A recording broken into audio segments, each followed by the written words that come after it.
The Halifax market and the threat of tariffs, whether it be 10%, 25%, 50% even, is it going to affect our Halifax market here? Let's find out.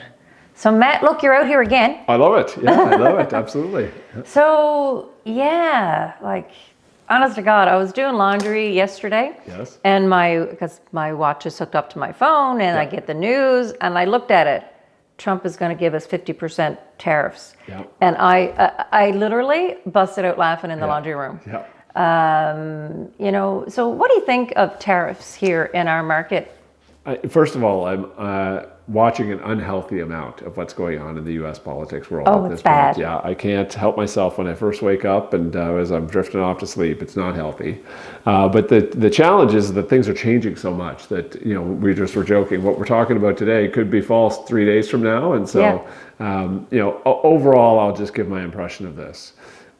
Anytime that there is sort of instability in the economic world, people tend to push pause on things. When you look at what's happening in the stock markets down in the U.S., there's uncertainty there.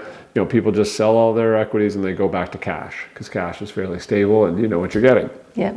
In the housing market, what you do is you put off decisions more likely than not if you're uncertain at all about anything. And so, if you're concerned about your employment, potentially you put off making a purchase decision. If you're concerned about, whether or not this is the right time to be investing in something, then probably you're going to just wait and see, right? And so, that fuels our market a fair bit. And so we just absolutely. need to be aware that people are going to be a little more cautious with decisions that they're making over the next little while. So in January, when we spoke, I asked you about the market, what it was going to be, this year. Yeah. And you thought it was going to be, really busy. Yes, I did. Yeah. What are your thoughts right now? Again, this is one of the tough things to predict. I still feel bubbling under the surface this desire for people to make decisions. We still see multiple offers on things. You still see people who are, kind of out shopping for homes right now. I believe we're going to have more inventory come on the market. Talk to a lot of people who have lots of listings coming up. But I do believe that we're going to be slower based upon everything that's going on in the world right now. So, what looked like a very, I would say, kind of robust year, or what I was hoping would be a robust year, might be kind of an average year again, or the average of the last couple of years again. 4,400 single-family homes.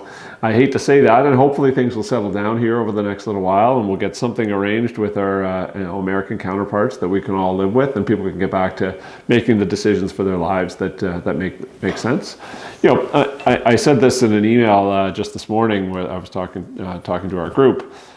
People are still having babies. They're still getting married and divorced. They're still getting new jobs, and all those things still precipitate moves. It's the moves that are more of the want tos rather than the have tos that are. Yeah, I agree with you.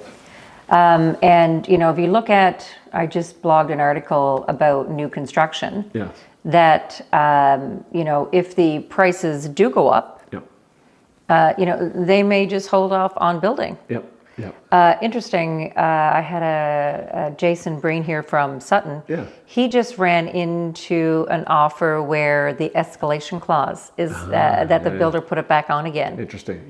Yeah, and it is interesting, but it makes sense. Yep. Concerned about inflation around the cost today versus what they're going to end up spending over the next 9 months to build whatever the house that is, right? Or 12 months, whatever it is. Yeah. Have you heard of any builders? There's a lot of agents in our office who work with builders. That they're pulling back, or are they just expecting? I haven't heard of anyone pulling back yet per se. Obviously, we do a little bit of construction ourselves, and we started calling some of our bigger suppliers to see about pricing and things like that. For the most part, the one that we were immediately interested in because we're about to finish one set of units is appliances. We knew we were about to have to buy, basically 16 sets of appliances. And so we called and talked to our supplier on that, and they said they're going to hold pricing on appliances until the end of 2025. They have enough inventory till the end of 25. So this is a little different than COVID in that respect, in that the challenges we're going to face are going to be kind of a slow grind, right? It's not all of a sudden, 3 million people are going to get laid off in a week, which is what happened in COVID. It's over the course of the next 12 months, you could see layoffs happen in different sectors at different times, and you could see tariffs affecting the prices of different things at different times. Whereas we saw just a wave of everything during COVID going up. Oh, in I pricing. know, it was crazy. I mean, and even with wages, Yes. even going up, right? Yes. That's not going to happen this time. Yeah. So good for the builder to keep the cost down for sure. The challenge that really exists in my mind from the home building perspective is that. I don't think this is true of a lot of our sort of reputable and home builders that we know a lot about and that do a lot of homes.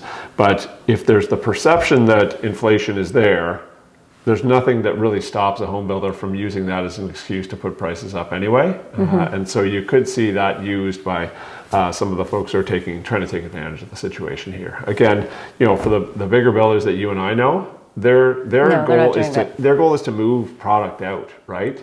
And so artificially inflating prices is not where they're going to go, but again, that risk always persists there. So wouldn't so the article that I was telling you about, that it could be in favor of resale this year in the event if the prices for new construction continue to climb, right? Yeah, absolutely, yeah. And you're talking about turbulence in the market. Let's talk about Minister Lohr and what he just did with the 10% tariff. 10% D-transfer tax. D-transfer tax, yeah. What are you seeing or what are you hearing? I don't think it's going to change. No, I don't think so either. I think it's one of those things that's an easy political move to enact, because you're talking about people who are not voters in Nova Scotia, right? These are people who are non-residents of the province that you're just imposing a greater tax on, and they're not going to necessarily vote in the next political cycle, right? Whereas, you take the tolls off the bridges, for example, and 50,000 people who drive across that bridge every day are a little bit happier. So, of course they are. They live here in the province. So, I always weigh a little bit of the political element of a lot of these decisions as well. The 10% D-transfer tax, the 5% D-transfer tax on non-residents, from what I've read, garnered about $12 million. So if you back that out, that means about 400 to 500 homes were purchased and subject to that tax. That's a portion of our market. That's over 2 years as well. Yeah. So a couple hundred homes a year. That's not nothing, but it's not a huge part of our market here in Atlantic Canada. No. So I think they're seeing it as a way to patriotically, or Nova Scotia patriotically, raise a little bit of capital for the budget and cut taxes elsewhere. So I don't like it, obviously. I'm in the housing market, and so I don't like it because I think it reduces the potential buyer pool. And I think it's an important buyer pool as well. I do believe that people who treat Nova Scotia as a recreation property province contribute to our economy in a positive way. I mean, why wouldn't he just put it on Americans? Well, there's foreign buyer ban, so I don't know how much more he wants. Yeah, I know, it's tricky. I think it was on All Nova Scotia, he was quoted that it would give, Nova Scotians a leg up and, competing offers. So I took the time today. Yes. There were 12,882 single-family homes listed, 9,000 sold, and 65%, so that's 5,919 homes out of the 9,000 homes that were sold under asking for like 40 grand.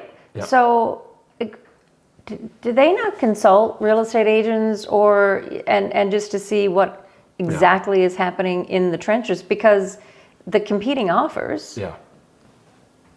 And I would say the competing offers would happen more here locally than what they are in rural. Absolutely. Because people want to move to Halifax before they move to Yarmouth, and no offense to Yarmouth. Yeah, I agree. And listen, I would say this too, when you look at who's really getting harmed by this, it's the parents who want to send their kids to Dal and buy a house while they're coming, or Acadia or St. FX or whatever the case is, right? It's people who have an easy access to Nova Scotia. They want to be here to enjoy a secondary property. These are, in my mind, potentially future Nova Scotians that we're hoping love the province and decide that this is where I want to make my primary residence as well. So I don't love the idea of kind of closing off the taps to that group of people either. Just from a principle standpoint, right? You're absolutely right, though. Like it's not a market where we are overrun with competitive offers anymore, and so the dampening of demand is, I don't think, a necessity anymore. I believe the same thing about the foreign buyers ban.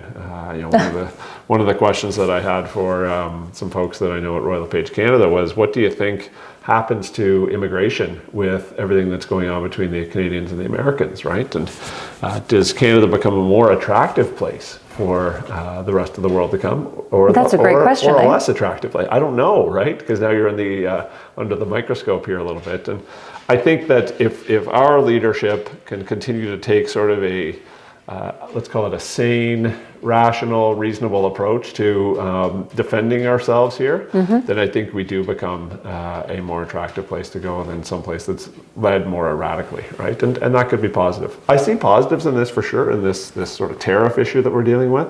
One of the real big demands is to raise our defense spending, right? And Halifax, clearly an area where defense spending happens. We have a big shipyard down right on the So that's water good for our city. It's good for our city. If all of a sudden we have to raise our defense spending by 33% as a nation, then a disproportionate amount is going to flow to Halifax versus some of the other cities across Canada. Yeah, no, I would totally agree with you there. So I always get asked the question, and I mean, we deal mostly with listings on our team. Yep. About American buyers coming. Yep. So I do know snowbirds Yeah. who are selling to come home because they don't feel comfortable anymore. That's right. Are you hearing the same rhetoric? Yeah, just we were joking. I heard two of them today who are in Florida.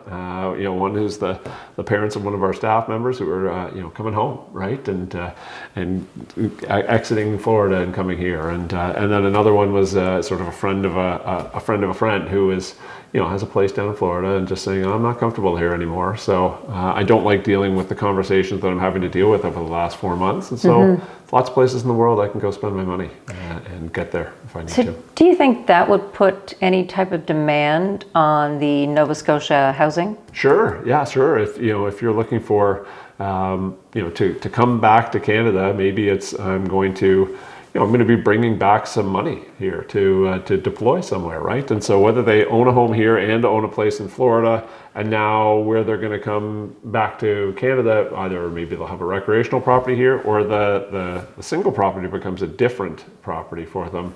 Movement is good for our industry, obviously, right? So that could potentially create some new competition for buyers.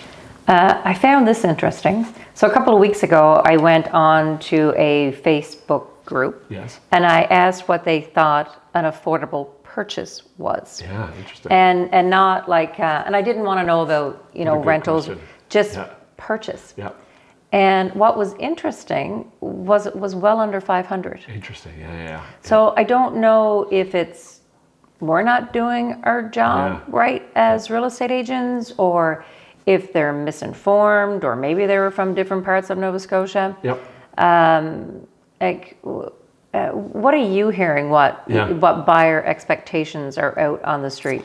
Well, I've been talking to folks in our office about people that they're working with, right? And if you're sub 400 buyer right now, you either have to jump exceptionally quickly at the very small amount that's coming on the market, or you have to get really creative about how you're going to set up your housing arrangement. You're going to have to share with someone else, or buy something that has some rental income attached to it, or something like that to bring down your monthly payment. So, it's pretty challenging to find something in the sub 400 market at this point, right? I've heard people refer to the first-time homebuyer market as up to 700,000, which is quite significant when you're starting to talk about a payment. Bank of Canada down again today by 25 basis points. I think we'll probably see another one or two of those, given the turbulence that's out there in the economy right now. So that all makes things more affordable for people as well, and it will be interesting to see what happens as rents soften. I think rents are going to soften here yes, over the next little while. Yep. It's already happening, and so will people just choose to rent a little bit longer if they can get it slightly cheaper versus getting into the market? not really sure, but I do think that people's expectations and looking at what the monthly payment around $500,000 would be is, that's kind of the barrier to entry at this point. I think it's 500 is what, as a first-time home buyer, you should be kind of thinking you're going to have to pay. And at 500,000, you're going to need a little bit of work. Yep, absolutely.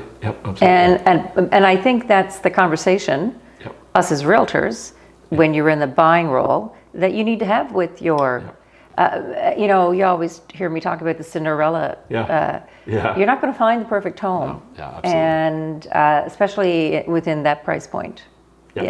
How's the luxury market? Are you seeing much movement in that? Yeah, a luxury market, I wouldn't say it's disproportionately healthy or unhealthy right now, but that is one where I think you will see significant effect from everything that's going on in the world, right? A 10% drop in equity markets, for example, hits people who are in that market more significantly than it does your first-time home buyer. First-time home buyer probably does not have a lot of retirement savings set aside at this point. That's negatively affected, or it's so far down the road that you're not really that impacted by whether your RSP has dropped a little bit, because you're not thinking of redeeming it for another 30 or 40 years. Whereas if you're in your mid-50s through to full retirement mode, you're watching very closely what's happening there right now, right? And that tends to be the people who are investing in luxury homes or buying luxury homes. So you're just tightening your belt a little bit. I was reading just before I came over here that consumer spending has dropped significantly over the last 2 months since all the tariff conversations have happened. So you can bet that if consumers are not spending on designer bags, they're probably also not spending on money on designer homes as well. So that's going to slow a little bit as we. I would have to agree with you. And again, when I look at, I think it was 174 homes that would have sold between 500 and 600,000. Yes. And that is amazing. Agreed. And people said, well, there's nothing on the market. There are still homes on the market. You just can't have what your parents had. That's right. Yeah, exactly. And that's an adjustment for a lot of people, right? And, I know. Yeah, absolutely. And if you're in like a nice apartment and it's $3,000 a month, and your home that you're going to go buy is not as nice and it's $3,000 a month, then that's a decision that some people will make to just stay, particularly given that there's a lot of kind of uncertainty out there in the world. It's crazy. And every day it's changing, and I'm like, can you just do it? I know.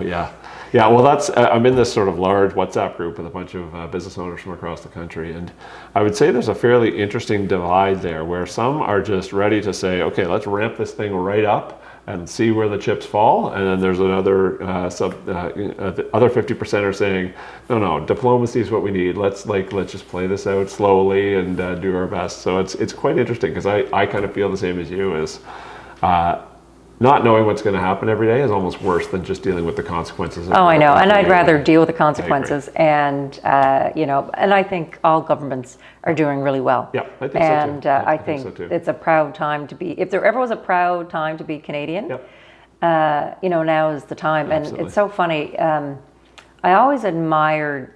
Now, how we are going. We won't go too in, because I'm not that good at that. But I always admired Americans and how patriotic they were. And here we are. Like, we are, I would say we're even more patriotic, and it's so wonderful to see. Yeah, I agree with you 100%. I have not passionately watched a hockey game in a long time, and I passionately watched the Canada-US game there the other night, and it was cheering on my couch at 12:30 at night when McDavid scored that goal. And that's just because I feel a tie to my country more than I normally do right now. And I would describe myself as a pretty patriotic guy. And I also feel the same as you. Like, I've always admired that about our American friends, right? And for the most part, I attribute this to the decisions of a small number of people who are at the top of the government system down there, right? And I'm not sure that the majority of Republicans who voted in Donald Trump knew what they were voting in. And so, I'm not sitting here saying I dislike Americans. I very much like a lot of Americans that I know. And but it is a challenging time between our two countries, and we need to get it sorted out for, I think, things to kind of get back to moving. So speaking of Americans, we have over 300 agents within our offices. Yep. Has there been any talk about Americans wanting to move here?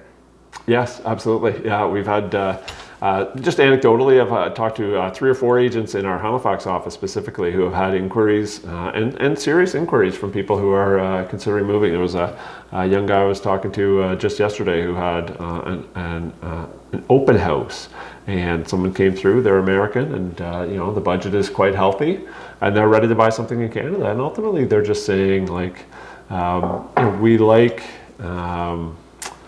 everything about the Canadian lifestyle, let's say, right? Probably you're not going to like the taxes you pay when you arrive here, but if you are not in the position where that's something that's forming the major part of your consideration, then there's a lot of things to love about Nova Scotia and Canada in general. So so yes, we've absolutely seen a few of those. We haven't gotten any calls yet. Yeah. But certainly, again, you talk to people and you hear about moving back home, and I was surprised to hear my girlfriend. She goes, she wants to come back home. Just wasn't comfortable anymore. This is it. Yeah, this is it. Right. It'll be interesting to see where we are in May. Yeah. And talking about people moving to Halifax, how have military moves been? Good. It's a little early in the season. I've been talking to our folks in like Greenwood and who do more in like Eastern Passage out near Shearwater and things like that. They're all feeling like it's going to be quite a busy military move season. Just a little early yet for some of that stuff. So they expect May actually is the month that they'll be running off their feet. I was talking to one of the ladies you would know well in Greenwood, and she said slots. Not a lot closed yet, but a lot in the pipeline for. Oh, good. That's nice to hear. Now, what challenges have you seen come across your desk, with sellers this year? It continues to be an expectation challenge, I would say. Despite the fact that we're really going into our 3rd year post-pandemic pricing, that a lot of people have not adjusted back to, hey, listen, it's really important that you price properly and then expect that there's still going to be some negotiation on this. There's a lot of people who believe that you can kind of put any price on the home and that you're going to get so many people through the door that the price you choose won't matter. Using the expertise of someone like yourself at this point, who knows what's going on in the market, is looking at it daily, and understands that the fluctuations can be very quick. To get that right price on the home is the biggest challenge that people face, right?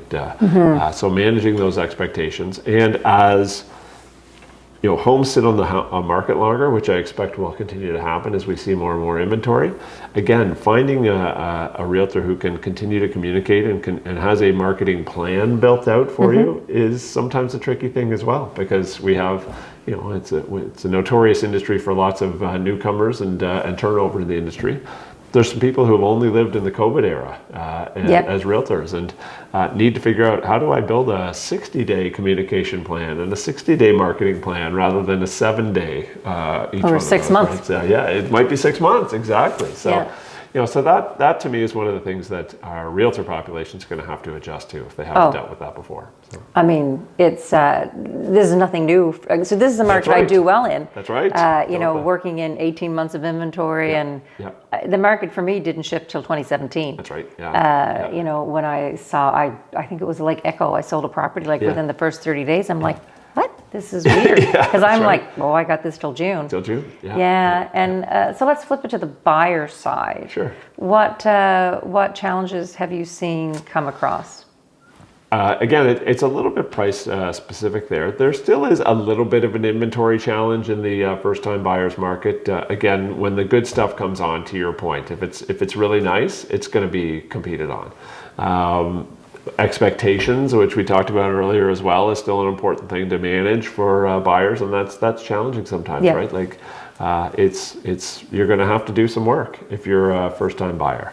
Whereas I guess the challenge from a realtor perspective on, let's call it move up or even luxury buyers, is there's this kind of hurry up and wait attitude where well, there's going to be more coming on, and I'm not really in that big a hurry. Like, these are persisting on the market a little bit longer now, so people are just taking the time to make the decision. So that's a challenge from the realtor perspective, but not from the buyer perspective. They get time to make the decision that they want, and some of them are a little unused to that. It's been some time since, probably 2017, to your point, since people have been able to slow down and make the decision. And when you walk into the grocery store and there's 50 types of cereal, that can be a harder decision sometimes than when you have to just choose between Cheerios and Shreddies.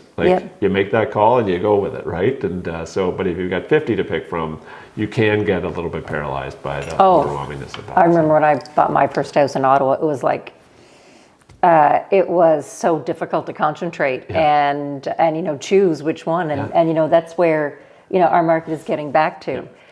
Do you think we'll see 90-day inventory? Yeah, I do actually think that. Yeah, specifically in some parts of the market, but I think we could see it in all parts of our market. Maybe not this year, but into next year, I think, because I do believe inventory is going to grow over the spring here, and I think we're going to have that kind of timeline. And I've always said it's the Cinderella effect and there's no sense of urgency. And I tell my seller, I'm like, look, I can sell your home in 6 days. 60 days or maybe 6 months. I have no idea. So it's just to have patience. Yeah. I always used to say to sellers, let me talk to you about price for a minute.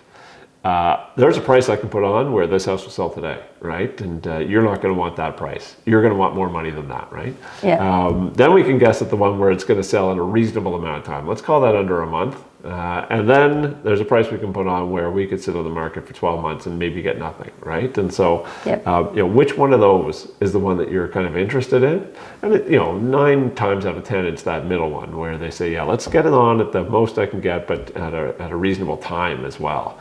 And finding what that price is, if you realize that if you wake up one morning and realize I'm in that 12-month period, that's where as a seller you have to ask yourself, what is my real objective here? Do I actually want to get this house sold, or is it important for me to get that extra 2 or 3% on price? If it's not, then that's where you work with your realtor to have a discussion about, okay, well, what's the strategy now? Where do we go with pricing? It's usually not to the fire sale price, but let's bring it down a little bit to try to make sure I agree. And again, that is reminiscent considering there was 65% of homes last year. Now, again, my stats are different because I look at the original price. I don't look at the listed price. But this is the true number. Totally. Yeah, totally. And that original price where you take into account the times that where people had to adjust downward the listing price as well, there's a lot of information being gathered out of looking at that original price versus the final sale price. Oh, and I wish I could have that, how many times a property, I wish there were more stats that I can get. But I certainly do enjoy doing the stats. Love it. Well, you know what? You're some kind again. I love it. I love coming here and talking about real estate with you. You know that. Well, we're going to get you back in April. Anytime. I got to figure out the date, and because I'm sure, God bless his heart, Trump will be answering. Absolutely. Who knows what will happen between now and then? So, it'll be great. So, all right. Thank you. Yeah, my pleasure.